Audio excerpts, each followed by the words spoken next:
जय जय श्री राधे सब वैष्णवों को जय श्री कृष्ण सादर सप्रेम जय Shri Krishna.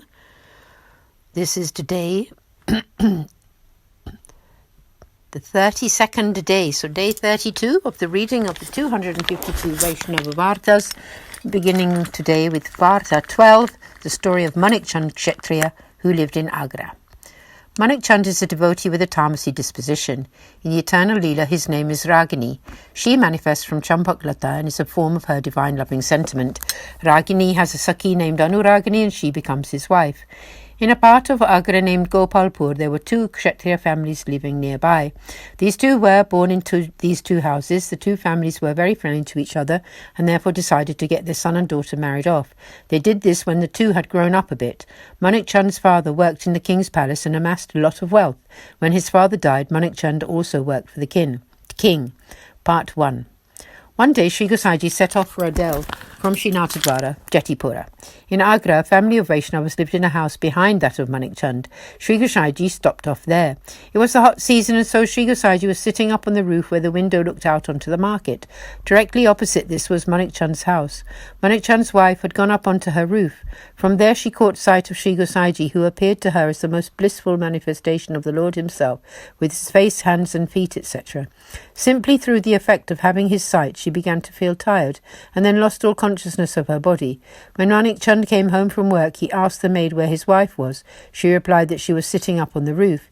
He also went up there, but she was not aware of his arrival. Her vision was totally fixed on Sri Gosaiji's form. He then spoke to her husband, "Look, the Supreme Lord is sitting over there." Hearing these words of his wife, Manik Chand also felt weak, as he also stared at Sri Gosaiji's form. Sri Gosaiji stayed there for a few hours into the night, and then he went to take rest. The two of them stayed standing there and kept looking at Sri Gosaiji. Then Manik Chand came round and said to his wife, "Come on, let's go, let's get on now." He said, "Where else is there to go?" They stayed sitting there the whole night. When morning came, they performed their daily ablutions, bathed, and went over to Sri Gosaiji, bowed to him and entreated him, "O Maharaj, please fulfill us." Sri Gosaiji blessed them by giving them the name initiation and a Brahma Sambandh. At that very moment, Manik Chand sang this celebratory poem to Sri Gosaiji. Rag Dev Gandhar. In all the four ages you uphold the promises of the Vedas. Whenever the righteous way dwindles, you yourself manifest. In the Satya age, you came as the divine boar and split the demon Hiranyaksha's chest. In the Treta Yuga, you were Ram in Dasharat's home and wiped out Ravan's race. In the Dwarpa Yuga, you saved the land of Vraj from drowning and Indra fell at your feet. You killed Kamsa and all his demon entourage and thus relieved the burden of the world. Now you have manifested in Sri Vallabh's line and defeated the impersonalist philosophers. Manik Chand the poet now says, "I have seen your divine form in Sri Gosaiji."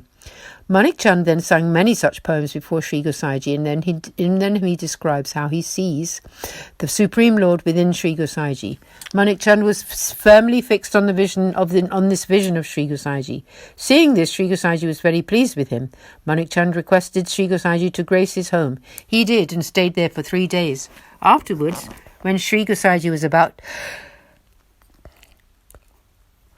to set off to return to Adel, the couple stood outside their house dressed in very simple clothes. Manik Chand said to Sampabai, "Please take away whatever there is in this house. It all belongs to Sri Gosaiji." When his horse had gone to the stable and the goods were all tied onto the camels, he made the offering to Sri Gosaiji. He gave everything he owned. Sri Gosaiji then invited the couple to partake of prasad there. Sri Gosaiji stayed there an extra 3 days. On the 4th day, he set off for Adel. Manik Chand gave one camel's rope to his wife and held one himself, and they walked together with the party. Quite a lot of stuff remained in Manik Chand's home. They sold it all for 76,000 rupees. The two of them accompanied Sri Gosaiji for some distance outside the village. The camels were up front. Sri Gosaiji took some time to say goodbye to all the Vaishnavas present. Then his palanquin caught up with the camels. Sri Gosaiji then asked his personal servant, who the lady was who was walking with the camel. He answered that she was Manik Chand's wife. Sri Gosaiji stopped the camel and his palanquin in that very place and then asked the man again where Manik Chand was. He answered that Manik Chand was walking behind. Sri Gosaiji called him to his side and told him to turn round and go home. Manik Chand kept quiet, but his wife spoke up and said, "Oh Maharaj, just where should we go? We have no other shelter than your lotus feet." He tried to make her understand in so many ways, and he told her again to return home. She said, "Oh my master, please give me some service in your home for me to do. I will collect cow dung and make pats out of it, but we have no other place to go. If you don't want me to come with you, then please just sell me and take my price with you. To whomsoever you sell me, I shall serve them well, but I have no other shelter other than yourself." Sri Gosaiji tried to persuade her, but she would not listen. Sri Gosaiji then said, "I need to ask something from you." She replied, "But I have nothing left. What can I give you? I only have this body left, and that already belongs to you. Do whatever you wish to me, but I have nothing else to give." Sri Gosaiji then spoke to Manik Chand. "Please listen to what I have to say." In this way, Sri Gosaiji conveyed the message to his wife that she should go home and make seva there. He instructed Manik Chand to do some type of business. Manik Chand's wife then said, "But I do not know how to make seva." Manik Chand asked what kind of business he should conduct. "I have no funds," he said. Sri Gosaiji's store manager was standing next to him. Sri Gosaiji asked him whether Manik Chand's donations had reached the store yet. The store manager replied that a donation of 76,000 rupees had been deposited from Manik Chand. They also kept absolutely nothing at home, he revealed. Sri Gosaiji asked Manik Chand how much he would need to set up a business, and he replied that he could start with 10,000 rupees. Sri Gosaiji instructed the store manager to give Manik Chand 10,000 rupees. Manik Chand objected, "But oh Maharaj, how can I take your wealth?" Sri Gosaiji told him, "Take this money and use it to earn more. Then you can send this money back."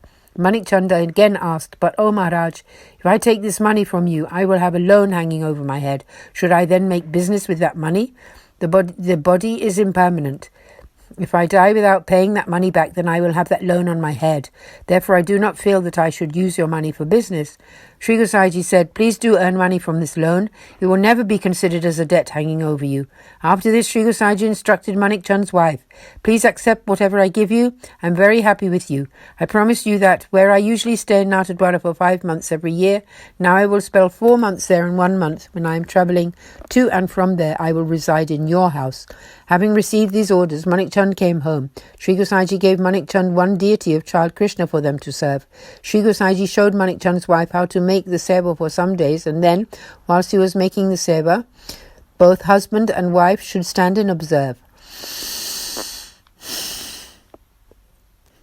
Sri Gosaiji thus taught Manik Chand everything he needed to know about seva. They both began to serve most lovingly. Manik Chand began to earn money using the funds he had been given. They lived off a quarter of the earnings and put 3/4 away as savings. They soon earned back the loaned amount. When Sri Gosaiji came to their home, they placed the 10,000 rupees in a money pouch before Sri Gosaiji. Manik Chand requested him to accept it so that he was now free of debt. "I now have, through your blessings, enough funds with which to make business. I wish to no longer keep the loaned money." Sri Gosaiji was very pleased with Manik Chand and said, "King Bali also made an offering, but Manik Chand's offering is different." So we conclude today's reading here. Shri Balabadish ki jai, Shri Gosaiji ki jai. Sabhi Vaishnavan ko Jai Shri Krishna, Jai Jai Shri Radhe.